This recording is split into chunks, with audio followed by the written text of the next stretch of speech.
после 7 класса я уже окулировку делал, так, любил это дело.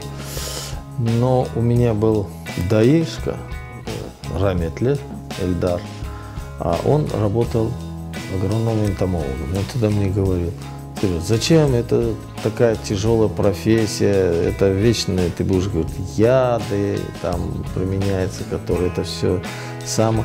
Но тогда, в общем, он, так сказать, его аргументы оказались для меня решающими.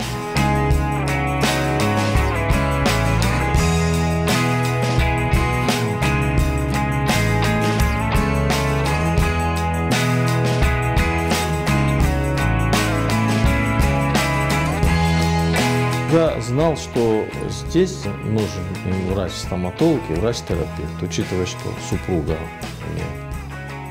врач-терапевт, и нас здесь приняли очень хорошо.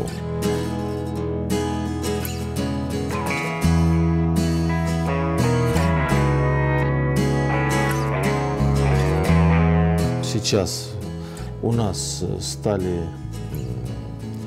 в промышленном садоводстве сажать иностранные сорта, привозили все и так далее. А вот наши такие незаслуженно забытые сорта, теперь их не видно, они стали исчезать. Мы стали организовывать экспедиции, мы нашли вот эти многие сорта, и они у нас реализовались в Зылхоба, Красных Пещерах.